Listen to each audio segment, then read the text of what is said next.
Well,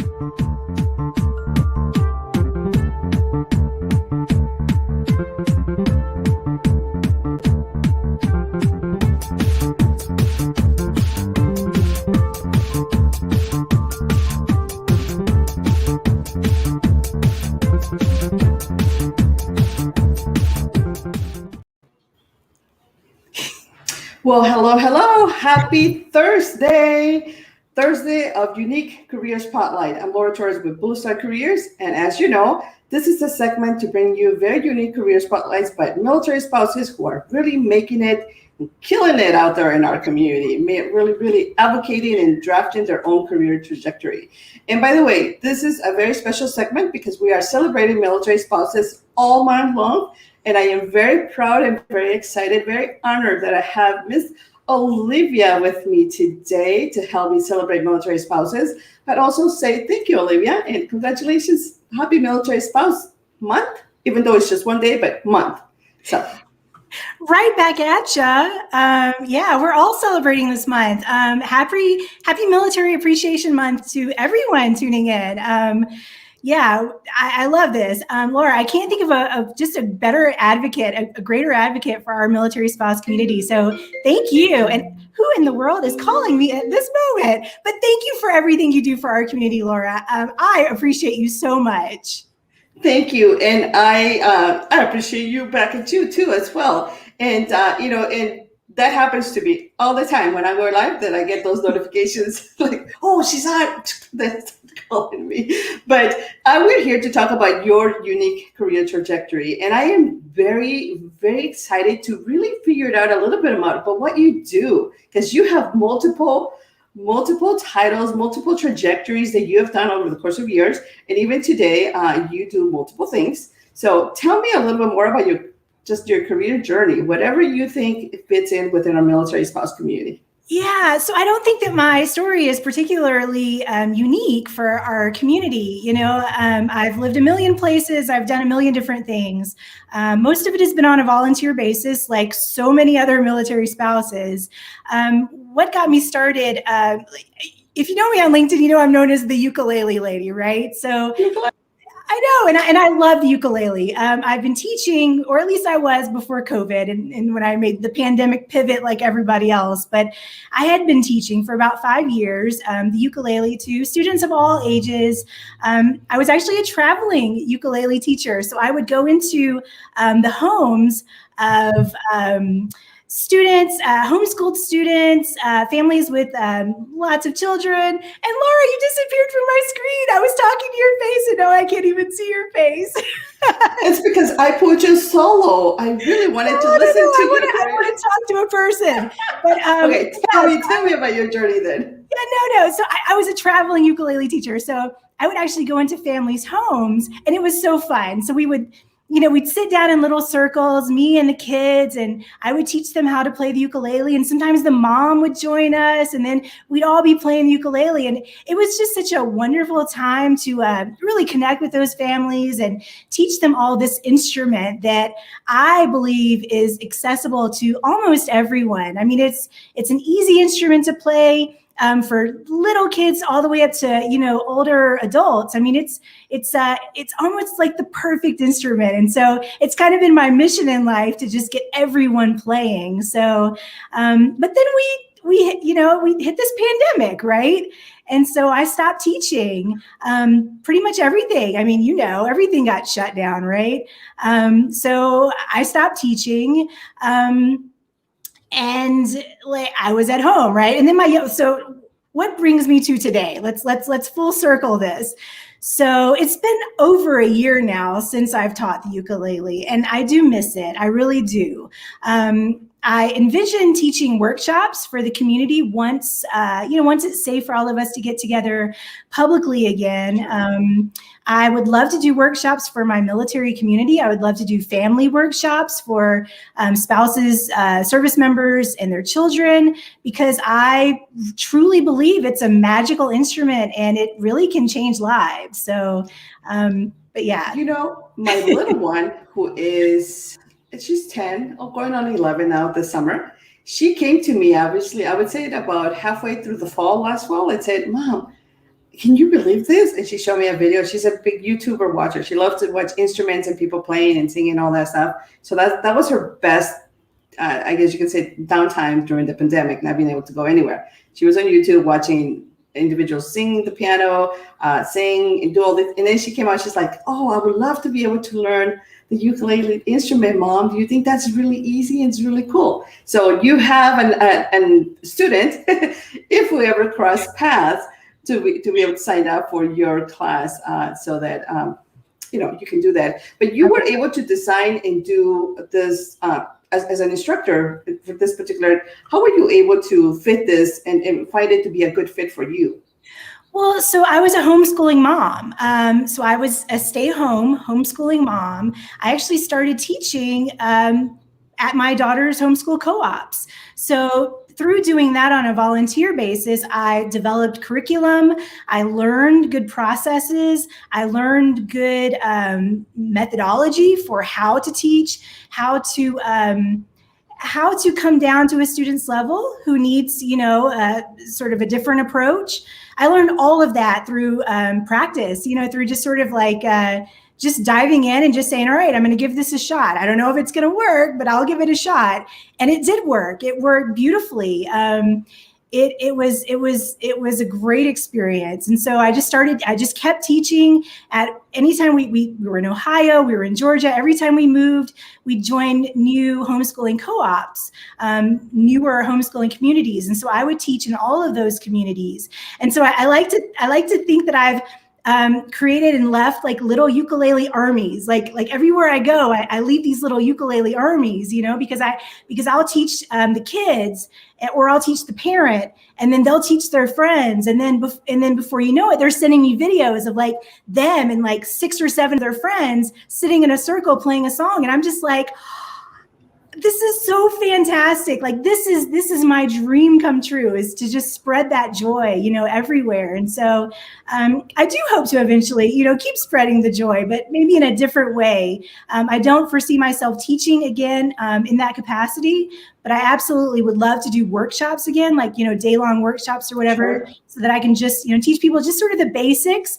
and just get them started and just let them go forth and spread the joy. So yeah, absolutely. And I'm glad that you were able to transition or to identify your skills as a stay-home mom, but also, you were not just a stay-home mom. You were educating your children, and you were learning all the different things that work best for your community, for your family. And so you adapted that. You were able to be a sponge and really adapt all of those skills and the best day-to-day practices to really modify it a little bit more, your kind of like your career trajectory, your journey. But currently you also have a day job, what we like to call it, right? You have a day job because you put out there really amazing content. You are a marketer, you do all these great things. So tell me a little bit about that, and maybe perhaps how that ties in with your role as a ukulele and instructor. Well, honestly, Laura, it almost feels miraculous. If you would have told me 3 months ago, that I would be doing today what I'm doing today, I would not have believed you. I would have not believed you. There's no way. I would have said, yeah, I'm going to be in digital marketing, because I don't have a background in that. But somehow all the pieces sort of came together, and now I'm doing it, and I love it. I love it. I wake up on Monday morning, I'm like, yes, I can't wait to get back to work today, and to me, it feels, it's a tremendous blessing. It's such a blessing, and I'm so grateful for the opportunity, because it almost feels like I get a second act in life. You know what I mean? Like my first act was raising my children. And I did that for 19, 20 years. I stayed home with them. I raised them. I homeschooled them. I set them up for success, and now they are well-adjusted, wonderful young adults. But now it's my turn, and it's such a tremendous blessing that I get that opportunity to have a second act and to have my own career. And so I am. I'm doing social media, content creation, social media management. I'm doing strategy. I'm doing it all. I'm doing it all for a wonderful company called Higher Military. And it's just been, it has been wonderful, Laura. And I'm just so grateful for it, honestly. And I applaud you for taking really, I mean, for utilizing again your journey, staying home and not feeling like you had nothing to offer, because you took all of that trajectory and you really infused yourself with amazing skills and lifted yourself to say, hey, now it's my time, because that's usually the struggle sometimes when we're going through our mid-season career life situation and we think like, oh my God, I'm getting older, or the kids are already, to a certain age and I should be already have accomplished X, Y, and Z. And now, but now it's your time. And isn't that such a great feeling? Because that's how I feel right now. It's like Monday, get up, do these things, and it doesn't feel like work. That's always my biggest struggle with my husband. He's like, are you still working? It's like, it's not work. It's just evaluating other resources that I need for personal growth. but it's such a great feeling, right? No, it's a wonderful feeling. And it's just, I didn't realize that I had the skill set, or I just didn't realize that I had the ability to do what I'm doing right now. I mean, it's almost like this, this thing that I had that I didn't know I had, and I didn't even realize it until I joined LinkedIn back in November and really started putting out content, and then started getting noticed by people like Michael Quinn, who eventually, contacted me and asked me to do the same thing for him, for his organization, but I didn't realize that I had the ability to do that until I actually just kind of said, I'm just going to dive in and do it, just see how it goes, and realized I had this, this skill set, and now I'm using it, and I'm having the time of my life. So thank you. I totally appreciate that you said that, because that's usually sometimes our biggest struggle is we don't think we can do it, or we don't believe it, or we take too much to try to find that perfect opportunity or that perfect post, perhaps. And, my biggest motto is always like, well, let's find out. There's one way to find out. Let's just do it. And if it doesn't work out, it doesn't work out. Let's just apply and find out what the salary is. So, but with your experience since you joined LinkedIn and, very recently, but you have just stormed it up completely. What tips and tricks will you share with other military spouses who may be in a similar situation or may have the similar career trajectory that you have experienced over the time? Right. Well, I'll be honest, Laura, it took some bravery on my part to really dive into LinkedIn the way that I did. Like I even have it like in my little featured section on my profile, one of my very first posts, and it was a painfully authentic post. It was, and it scared me a little bit. I'm like, I can't believe I'm being so vulnerable on this very public platform that literally anybody can read this post, and so that was a little scary for me, and it really took me some time to kind of get over that. And I just thought, I was like, you know what? We're all in. Like, let's just do this. Like, if I'm going to be authentic and I'm going to put out this kind of content and I'm going to tell my story, I'm just going to do it. Like, I'm not going to halfway do it. I'm just going to do it. Like, I'm just going to jump in there and do it, because what's the worst that can happen? I'll delete my profile. You know what I mean? Like, if it doesn't work, if it sounds dumb, I'll just delete it, So I think that's kind of like my motto. Let's just do it. Let's just try it. Like, what are we waiting for? Let's do it now, So that's just kind of what I did, and it worked.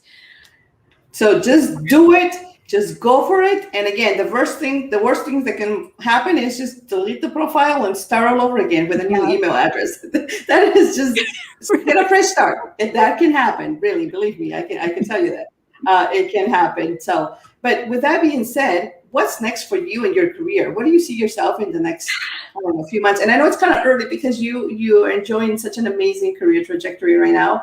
But overall, what would you like to be able to see yourself in a few months, maybe a year, future? Yeah, no, I honestly just want to get really good at what I'm doing right now. I love the company that I'm working for. I mean, I am so grateful for this opportunity. I love everyone that I work with. I love the energy there. I love what we're doing for transitioning service members. I love helping my military community. And I have been given this opportunity to help. It's like the unicorn job. It's fully remote. It's with awesome people. I get to be creative for 8 hours a day, but honestly, I do it for more like 10 to 12 some day. Like I can't stop. You know what I mean? Like I'm having so much fun, I can't stop, right? So I'm like, I'll work for free, but no, in all seriousness. I love it. I love it, Laura. So I just want to get better at what I'm doing. I want to be, 6 months ahead, further down the road, a year ahead. I want to feel really confident in the skill set that I'm developing now. I want to be a better writer. I want to develop better copywriting skills. I want to be better at graphics. I want to, my video editing. I just want to get better.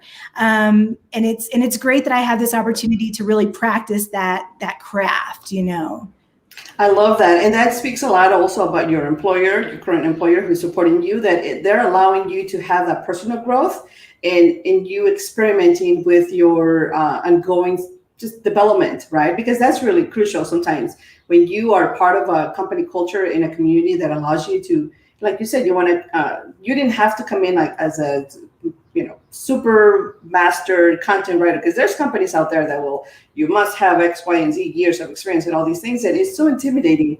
But the fact that you belong to a great organization that allows you to have that personal growth and you envision yourself nothing more than just getting better at it, it's such a great rewarding feeling that really allows you to, I'm not sure about you and me, just to get up sometimes maybe on Saturday and Sunday, it's like, the idea fairy visited you and you're like, oh my God, I gotta do this. I gotta put it on down right now. I have to do it now or else. Yeah. Do you find yourself that you do that sometimes? Oh my gosh. My idea fairy visits at the worst possible times, in the shower, at midnight. You know what I mean? It's the worst. But yeah, when you get those sparks of creativity, you just gotta go with it. You just gotta go with it. Absolutely. And, and again, what usually happens because you are in a really good, warm, medium level within your career, balancing, I guess, life situation, work, and everything. And it's all the things came together and they're all aligned for you and for your growth. So thank you so much, Olivia, about that. Now tell us about MilSpouse Mondays. I want to wrap it up a little bit, but I want to tell us a little bit more about MilSpouse Mondays and why should we all join MilSpouse Mondays? I mean, I already know, but I want you to tell us and how this came about. Well, it was my friend Nadia and I. We were just on a Zoom call one day, and I don't even remember which. I think that we were both kind of playing around with Clubhouse at the time. It was still a very, very new app. We didn't really know many people on it, but we had both kind of been playing around with it, and we were just on a Zoom call, and we were like, "Hey, let's start a chat for MilSpouses." And then I think I was like, oh, MilSpouse Mondays. How does that sound? MilSpouse, you know what I mean? And we were like, yes, MilSpouse Mondays. And so we brought a couple other friends on board. We had to get them invites because back then, it was just like, it was on lockdown, right? Like nobody was getting invites. So we had to figure out how we were going to share invites with each other and how we were going to bring a few other mods on board. But, we got that little core group together and eventually we brought you in, Laura. And it's been like 3 months now. Can you believe that we've been going for like 3 months now? So it's wonderful. I love it. We have a different topic every week. We have a guest speaker every week, and everyone is welcome. We try to be as inclusive as possible. We just want everyone to feel welcome and ready to participate. And we want to hear everyone's stories. And it's just a wonderful community. And I'm so grateful that we started it. Yeah, absolutely. And if I may share a little bit of my 2 cents, I felt those Military Spouse Mondays to be, like you said, it's such a welcoming opportunity and such a great feeling to be part of it and to be listening, because I don't know what it is, maybe because you are not necessarily on video, it just feels very authentic. You're just there, very organic. And the guests that you guys have brought, the guests that you guys have booked, I mean, whoa. such a good resources. I mean, from financial readiness to the last one, which it was all about interviewing, and every single guest has had something just wonderful and amazing to share. And every time I walk away, I'm like, whoa, every Monday. So every Monday, 9 a.m., if you are in the Pacific time, you get up to have breakfast at the Mill Spouse Mondays. And if you are in the East Coast, it's the lunchtime. So it's your lunch and learn, basically.